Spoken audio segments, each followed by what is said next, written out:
The X-Zone Radio Show with Rob McConnell is largely an opinion talk show. All opinions, comments, or statements of fact expressed by Rob McConnell's guests are strictly their own and are not to be construed as those of the X-Zone Radio Show or endorsed in any manner by Rob McConnell, Relmar McConnell Media Company, the X-Zone Broadcast Network, its affiliated networks, stations, employees, or advertisers.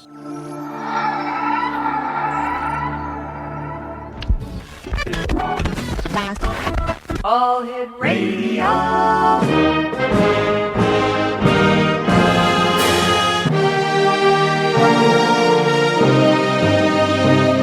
Welcome to the X-Zone, a place where fact is fiction and fiction is reality.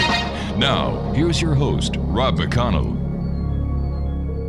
And welcome back to the X-Zone, everyone. My name is Rob McConnell, coming to you from our studios in Hamilton, Ontario, Canada. 1-800-610-7035, worldwide toll-free. Email xzone@xzoneradiotv.com. On MSN Messenger, xzoneradiotv@hotmail.com. And our website, www.xzoneradiotv.com.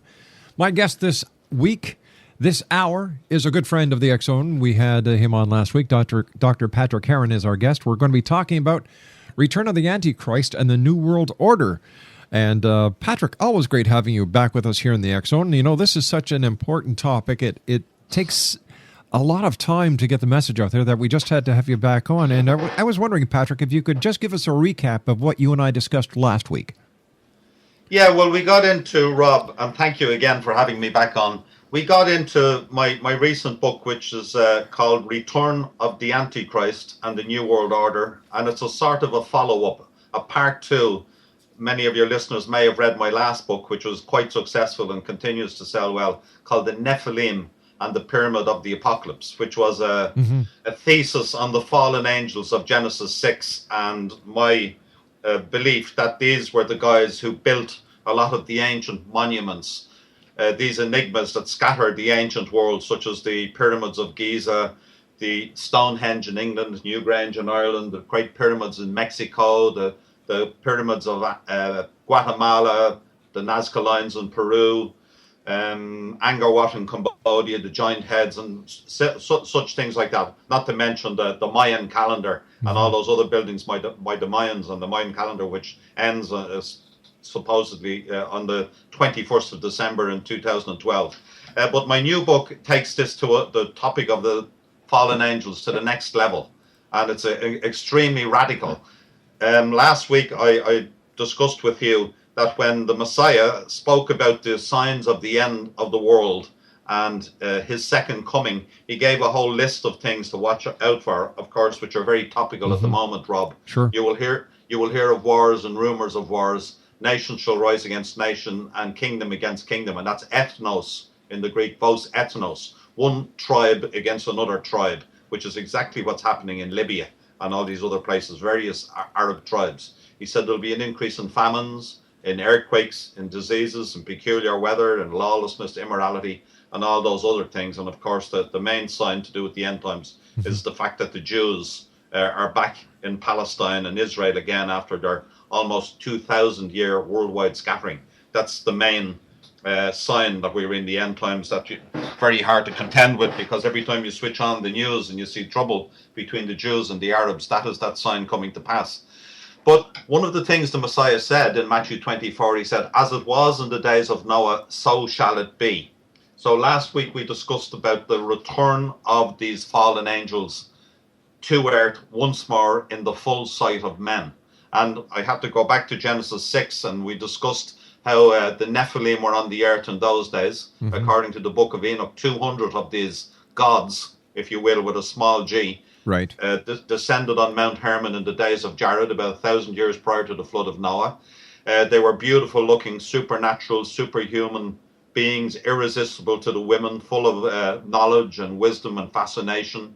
They took women to wife, and these women had offspring for them, which were the giants of the Old Testament. And by the end of 1,000 years or so, which precipitated the flood of Noah, these gods had infected the DNA of almost the whole population of the world at that time, except for Noah and his family, just 8 souls. So that could have been 20 or 30 million people. And we're told in Genesis 6 that the whole earth was filled with violence and bloodshed, and there was only an evil in man's heart continually because of the influence of these 200 fallen angels. Patrick, please stand by, my good friend. You and I have to take a commercial break. Exonation Dr. Patrick Heron is our special guest all the way from Dublin, Ireland. And the good doctor and I will be back on the other side of this commercial break as we continue from our studios in Hamilton, Ontario, Canada. For more information on Dr. Heron, his website is www.neph.ie. My name is Rob McConnell. This is the X Zone. Don't go away.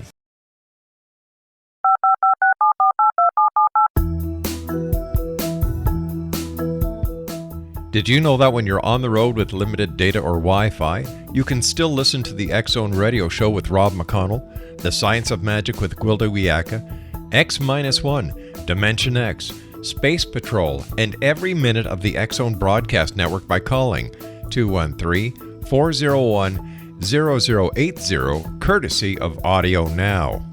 No smartphone, app, or internet needed. It saves your data plan and it's free if you have unlimited minutes.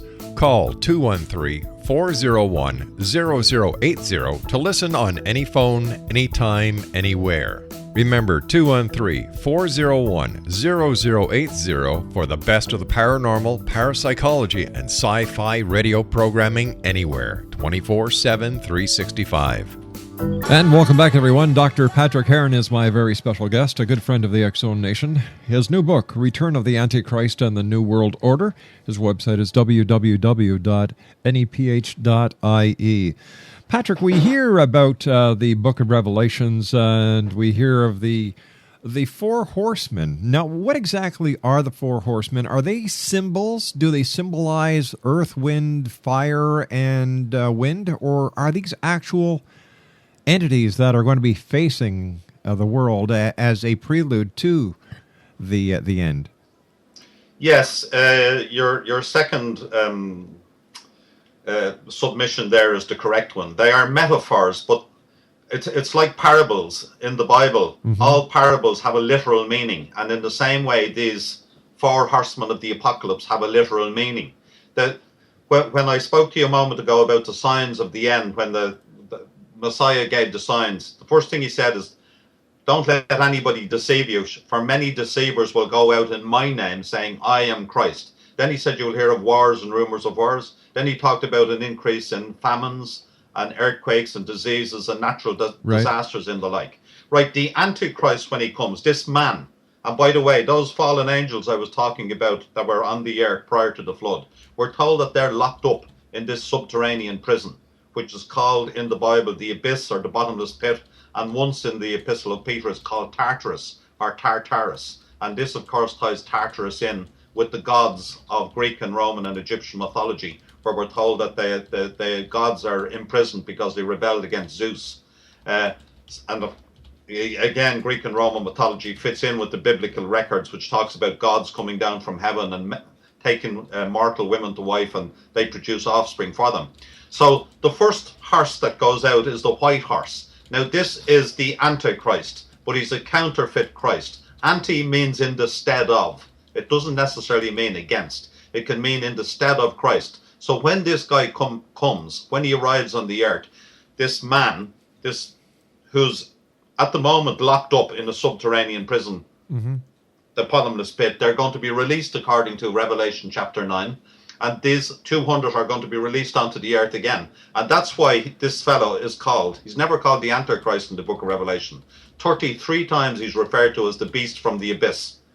In fact, his full name is the beast who ascends out of the abyss having 7 heads and 10 horns. So this guy goes on to become what we call the Antichrist. So Antichrist means in the stead of Christ. And the reason he goes out on a white horse, which is the first of the four horsemen of the apocalypse, is because he's a counterfeit Christ.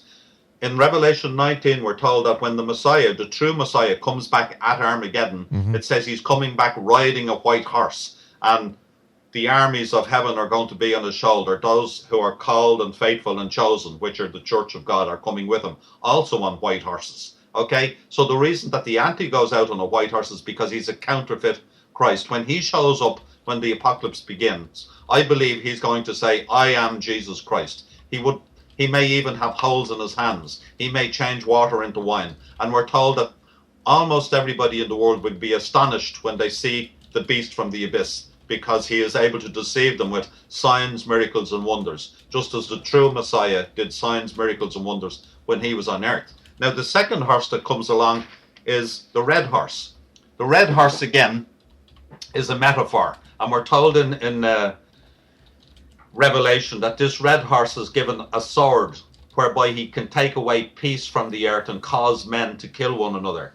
Now, in Greek and Roman mythology, the god of war was the god Mars, and Mars is a red planet. Yes. And by the way, a lot of these angels, these fallen gods, have astronomical names. They're referred to many times as the stars of heaven. Mm-hmm. And in my book on the Nephilim, I show the association, a lot of them. So Apollo is a planet, Mars is a planet, and Mars was the god of war.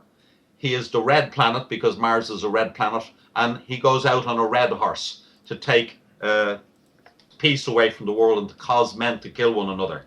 Then we have the black horse, and the black horse comes along, and the rider on the black horse has the scales in his hand, Rob, and he says, 3 quarts of barley for the day's work and a handful of wheat for the day's work, and do not hurt the oil or the wine. Now, black in biblical terms always denotes scarcity and famine, and bread by measure always denotes scarcity and famine. So this rider on the black horse is portending, I believe, worldwide famine and economic collapse. And Mercury in Greek and Roman mythology is the god of commerce. We get the word, comes from the Latin mercurius. We get the word merchant from Mercurius. So I believe that this particular god might very possibly be in this coming New World Order government under the power of the Antichrist, together with human beings, could very well be the Minister for Commerce. What do we call them today? The Minister for Business, for Finance. Oh, I see. We call them thieves. Yeah, I know. So you might have the Antichrist is the main leader. Then we have the Minister of Defense, right? Mars. Then we have the Minister for Finance, Mercury, and he's on a black horse. And you know, only 2 years ago, Rob, there were food riots in 22 different countries in the world. And what we're seeing today at the moment with the whole economic collapse, especially in this country, I mean, Ireland is on the brink of the abyss financially. And so this followed closely by Portugal. Then you have Spain after that. After that, you've got Italy. And if those go, then the whole of the euro could possibly collapse. And this is, of course, being precipitated by everything that happened in Wall Street with the banks down there and the very cute lads down in Wall Street in New York. So the black horse, as I say, is Mercury, I believe. Then we have a pale horse, and we're told that the rider on the pale horse is named Death. And of course, in the book of Revelation and in the Old Testament, we have the angel of death. The angel of the death was the one that passed over Egypt when Moses was trying to get Pharaoh to let all the Israelites get out of Egypt. And the angel of death passed over Egypt. The eldest son in every family died. The eldest of our cows and horses and sheep, etc., died. So there is an angel called the angel of death, and he's on the pale horse. And thus we have the expression as pale as death. Ah. So they're the 4 horsemen of the apocalypse. And these are real beings. We didn't really get into it in depth last week, but as I said earlier and last week too, that when the beast comes up out of the abyss, it says he's got 7 heads and 10 horns, right? Yes, you did. These are metaphors. I don't know if we got into it in depth last week. The 10 horns relate, we did briefly, to the 10 hoes, or excuse me, the 10 toes. That was a Freudian slip there. These are referred to the 10 toes of the dream that Nebuchadnezzar had in the book of Daniel chapter 2. Right. And he spoke about for the different kingdoms, you know, the kingdom of gold, silver, brass, and iron. And of course, the gold was the Babylonian Empire, which was Nebuchadnezzar's empire. Mm-hmm. That was followed by the Medo-Persian Empire. Then after that came the brass, which was the Grecian empire of Alexander the Great, which in turn was superseded by the Roman Empire, which were the legs of iron. And then it spoke about another empire that was going to come in the far distant future that would dominate the world. And it said it was made up of 10 toes. And these 10 toes were going to be made up of clay and iron. And then it says a very peculiar thing in Daniel 2:24, or 2:43 rather. It says, they shall mingle their seed with the seed of men. This is referring to the 10 horns of the beast who rises out of the abyss. These are 10 leaders who are going to rule the world, because the world is going to be split up into 10 regions, and they're going to rule together with human politicians. That's why it says the 10 toes are made up of clay and iron, because we are the clay. Human beings are the clay. Dust thou art, and unto dust shalt thou return. And we are together with the iron. Compared to these supernatural, superhuman, magical, mystical, spiritual beings, which are the fallen angels, we are like clay and iron compared to them. So they are going to be the 10 horns which rule over the world under the power of the Antichrist. But it says that they will not cleave one to another, even as clay does not cleave to iron. So there will be discord at some future point in this new world order, one world government, which is coming on the earth. Sounds like these are very interesting times ahead of us that we're coming up to, Patrick. But a question that I have for you, Patrick, and this is a question that was echoed by a number of the listeners who heard you last week. They sent me a number of emails. How do we know the information that is in the Bible is really as we foresee it, and that it is not, the book of Revelation is not just trying to tell us how to live a better life, and it's on a personal basis instead of on a global basis? By the time that the apocalypse happens and all the prophecies in the book of Revelation come to pass, it's going to be too late for all that, Rob. Really? Oh, absolutely. Again, later on, perhaps if we have time, I get into a short the discussion about the parable of the 5 wise virgins who had their lamps trimmed with oil and were ready to go out to meet their bridegroom, and the 5 unwise virgins who didn't have any oil in their lamps and were not ready to go out to meet him. Because this is going to distinguish the Christians before what, in America they call the rapture of the church, and those multitudes of people that are going to turn to God and Jesus during the Great Tribulation. But it's going to be too late for them. In the parable, it says that at midnight the call came to come up and go out to meet your bridegroom. The bridegroom has come for you. And of course the wise virgins got up, they trimmed their lamps, they went out to meet the bridegroom. Then the ones that didn't have any oil in their lamps, they said, give us some oil so we can go out too. And they said, no, you've got to go and buy oils for yourself. So they went off to buy oil. But when they came back, it was too late. The 5 wise virgins who had the oil in their lamps had gone into the marriage feast with the bridegroom, and the door was shut. And again, the oil is a metaphor referring to the Holy Spirit. Those people who, people call born again Bible thumpers, people like me, nutcases like me. You're not a nutcase, my friend. You're a man on a mission who has an important message, and this is why we love you, Pat, because you call it as it is. And you know what? It's always great having you on the show, my friend, but you and I have to take a commercial break with the news. Please stand by. X-Zone Nation, Dr. Patrick Heron, a great pleasure to always have here on the X-Zone. He's the author of Return of the Antichrist and the New World Order, www.neph.ie. We'll be back on the other side of this break with the news as we continue from our studios in Hamilton, Ontario, Canada. This is the X-Zone Broadcast Network, broadcasting worldwide on broadcast affiliates and satellite program providers, including CNN Broadcast Network, Sirius Satellite Network, Star Media, Good News Radio Network, Angel Broadcast Network, Wiki Broadcast Network, and WPBN TV. For more information on the X-Zone Broadcast Network, visit us at www.xzbn.net.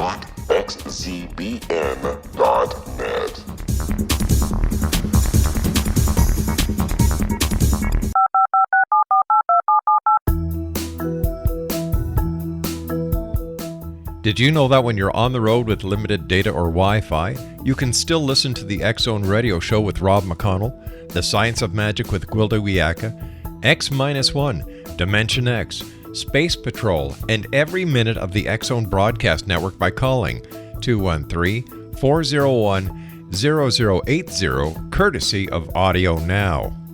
No smartphone, app, or internet needed. It saves your data plan, and it's free if you have unlimited minutes. Call 213-401-0080 213-401-0080 to listen on any phone, anytime, anywhere. Remember 213-401-0080 for the best of the paranormal, parapsychology, and sci-fi radio programming anywhere, 24/7, 365. Exonation, Dr. Patrick Heron is our special guest. He's the author of Return of the Antichrist and the New World Order. His website is www.neph.ie. Patrick, what is this, the story that we're hearing about pertaining to a great city?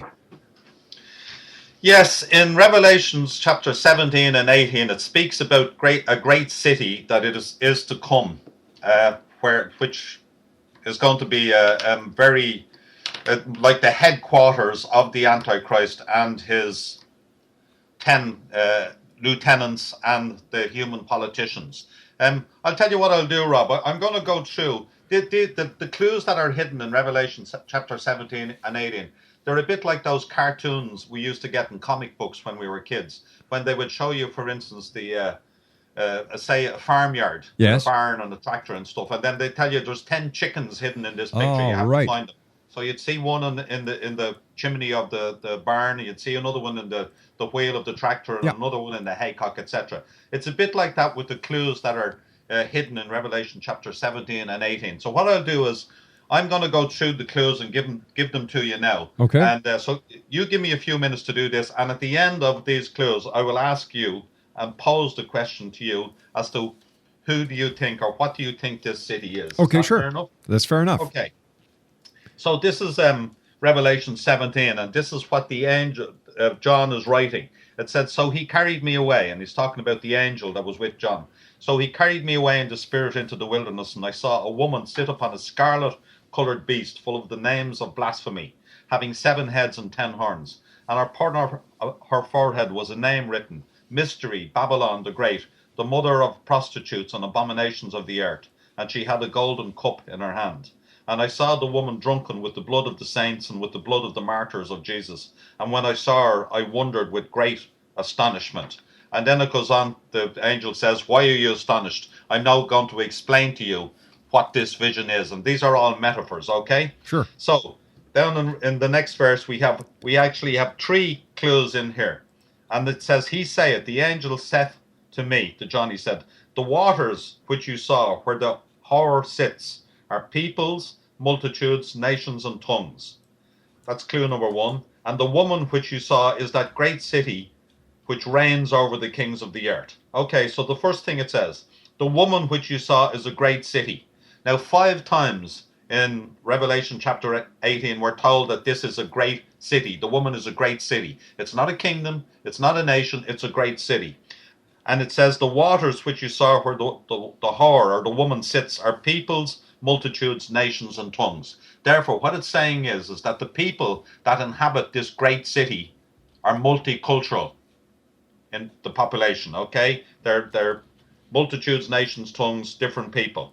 And then it says, and the woman you saw is that great city which reigns over the kings of the earth. These 10 horns we were talking about, the Antichrist and his rulers, together with human politicians. It says that this city is going to reign over these kings. Now, if you turn that the other way around, it means that these kings or rulers, the Antichrist and his lieutenants and the human politicians, are going to reign or rule from this great city.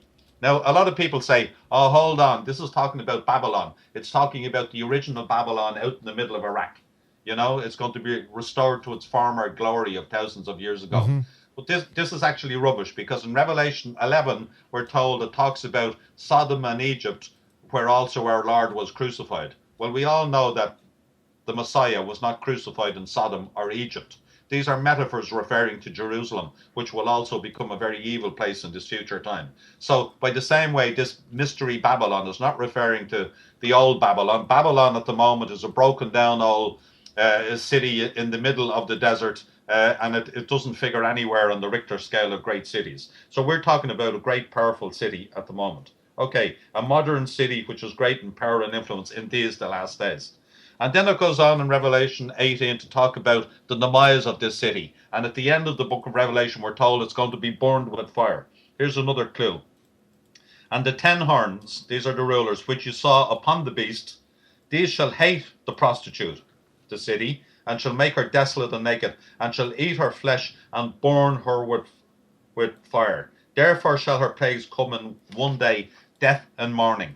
And then it talks about all the kings of the earth standing afar off for fear of her torment, saying, Alas, alas, that great city, Babylon, that mighty city, for in 1 hour is thy judgment come.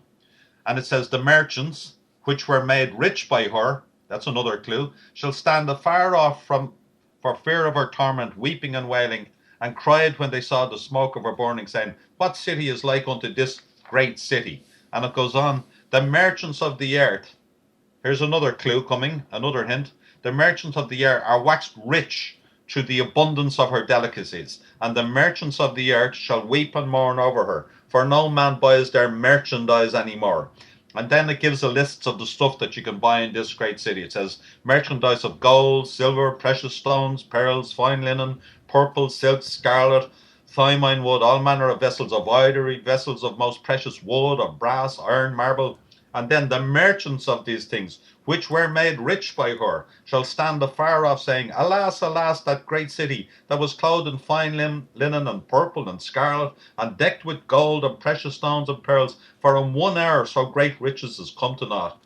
And every shipmaster, there's another clue, and all the company of ships and sailors, and as many as trade by sea, another clue, stood afar off and cried when they saw the smoke of her burning, saying, Alas, alas, that great city, wherein were made rich all that had ships in the sea, by reason of her costliness, for in 1 hour is she made desolate.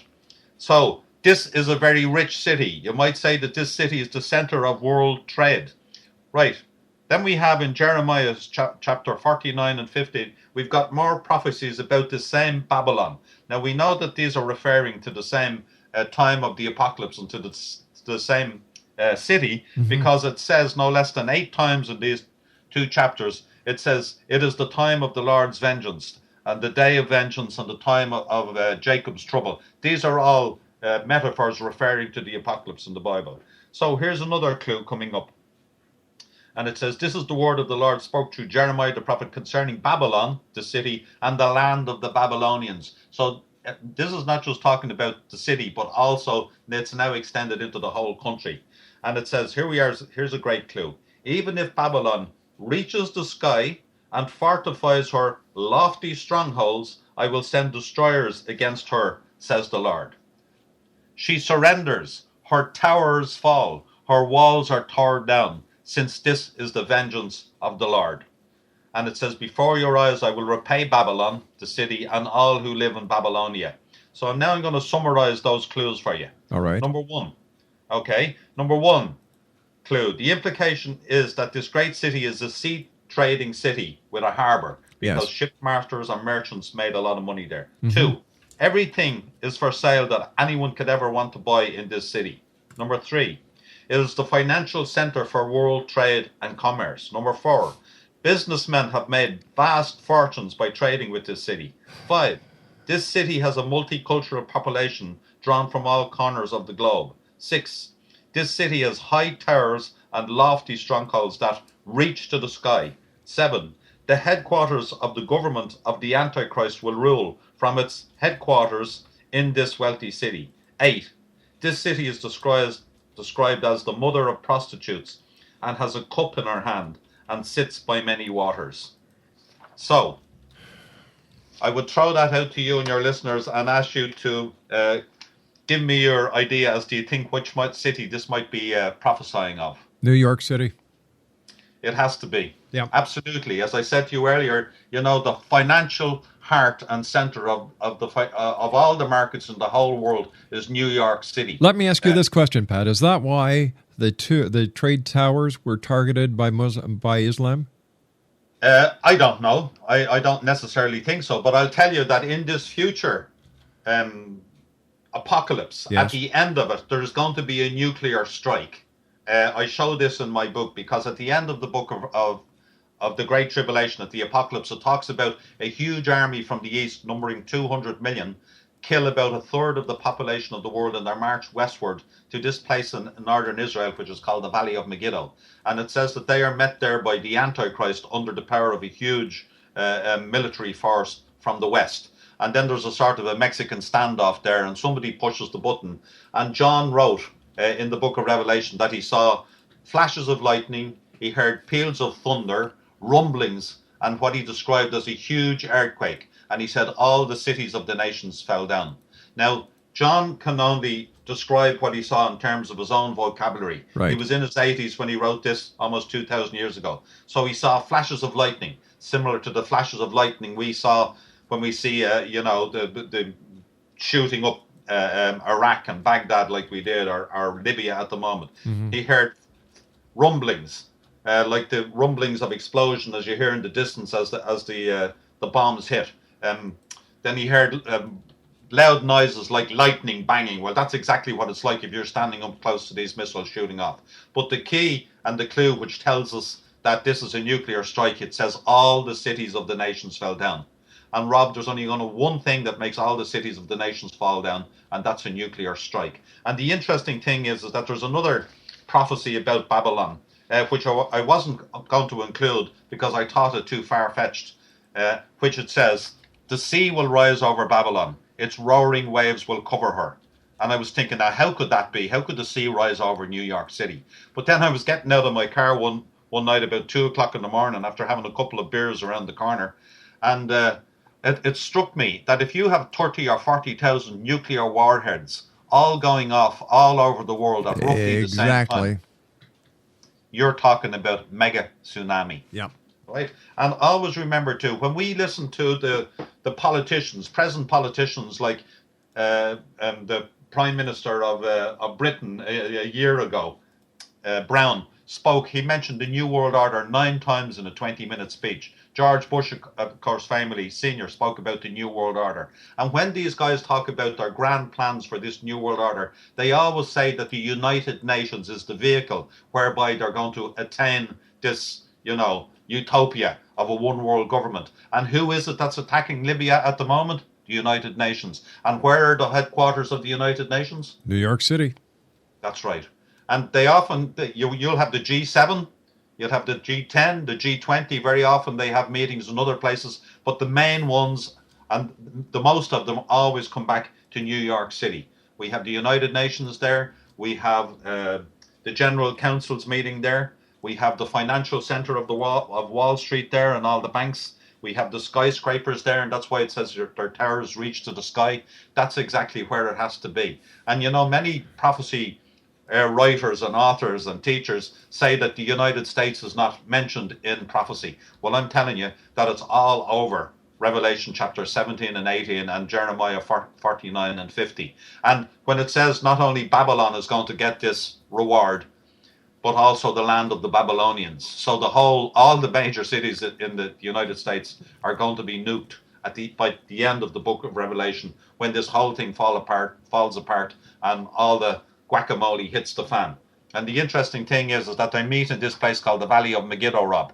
The Valley of Megiddo is in northern Israel. It's about 15 miles long and a few 10 miles wide. And in ancient days, anybody traveling from Europe and the West wanting to travel to China and the Far East had to go through this valley because of the mountains running north and south. And anybody coming from India or China or the Far East wanting to go to Europe would have to come through this valley. It's like the center of the world. And this valley is where this meeting is going to happen between the two huge powers. 200 million from the East has to be talking about Red China. And then the huge power from the West has to be Europe, Canada, South America, the States, and everywhere else. And this is a worldwide phenomenon. And then this, of course, is where we get the expression Armageddon from the Valley of Megiddo. Patrick, stand by, my friend. You and I have to take our final break for this hour. X Zone Nation, our special guest this hour, the one and only Dr. Patrick Heron. He is the author of Return of the Antichrist and the New World Order. His website, www.neph.ie. My name is Rob McConnell. This is the X Zone, a place where people dare to believe, dare to be heard, Monday through Friday from 10 p.m. Eastern until 2 a.m. Eastern, right here on the Talkstar Radio Network. Don't go away.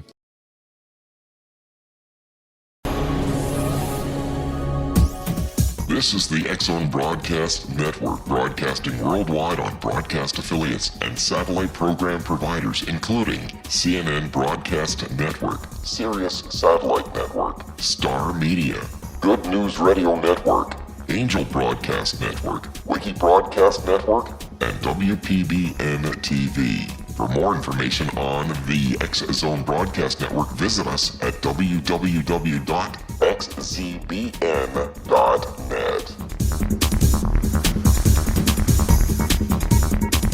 And welcome back, everyone. Dr. Patrick Heron is our special guest. He is the author of Return of the Antichrist and the New World Order. His website, www.neph.ie. So, Patrick, what would you like to leave the X-Zone Nation with tonight? Well, what I'd like to leave the X-Zone Nation with is that these fallen angels are going to manifest on the earth again, and that the world is being prepared, conditioned, brainwashed, subliminally and overtly for the appearance of these men, these supernatural beings, in the coming apocalypse. Many of your listeners will probably be here for that. I hope they're not.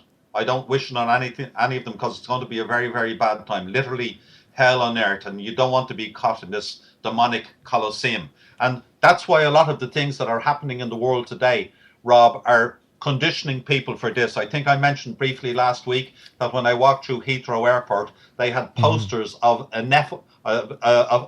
what you call these things, an alien, Nephilim, a fallen angel, I call it, a novel-headed alien with the word knowledge written across it. That's not all that was on these things, all the way through Heathrow Airport. Then we have an incredible advertisement on the TV in Europe at the moment of fallen angels, female fallen angels, incredibly lifelike, descending and falling to earth like figs falling from a fig tree. We have it over here. We have it over here as well. They're advertising a spray for Axe, I believe it is. Yes, Lynx. Lynx, that's right, yeah. Yeah, well, if people haven't seen it, they can click on my website. It's on my splash page. Then I found out that they have a woman in the UN called Mazlan Othman, who's the UN diplomat for aliens in the Office for Outer Space Affairs.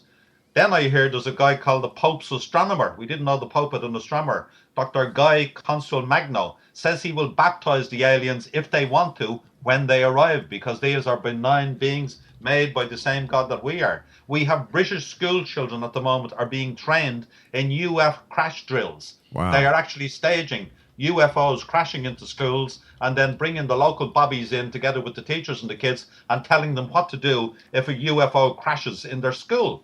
And of course, we have governments all over the world opening up their UFO files, which were top secret up to recently. So all the movies, TV programs and books at the moment that are pervading our daily life and bombarding us, 24/7 are magical, mystical, supernatural, aliens, ETs, UFOs, crop circles, abductions, vampires, search for extraterrestrial evidence. All that stuff has all to do with conditioning, subliminally and overtly, the whole of the human race for the reappearance from both beneath the fallen angels who were here before and the rest of Satan and the rest of his fallen angels are going to be kicked out of heaven and are going to descend onto the earth like figs falling from a fig tree. And they may just show up in pyramid-shaped UFOs, because they'll be able to point to the New Jerusalem at the end of the book of Revelation and say, look, it says we're going to show up in a city whose length and breadth and height is the same. And I cover all this in detail in my book, Return of the Antichrist and the New World Order. My good friend, you and I have to say so long for tonight, Patrick. As always, a great pleasure talking to you. My very best to you. Continued success, and thank you for letting the world know about these prophecies that are happening in these present days. So until the next time you and I meet, take care of yourself, my friend, and be well. Thank you, Rob, and thank you very much for having me on again. It's always a great pleasure. Bye-bye now. Dr. Patrick Heron is the author of Return of the Antichrist and the New World Order. www.neph.ie. We'll be back on the other side of this commercial break with the news as we continue. We're right here from our studios in Hamilton, Ontario, Canada.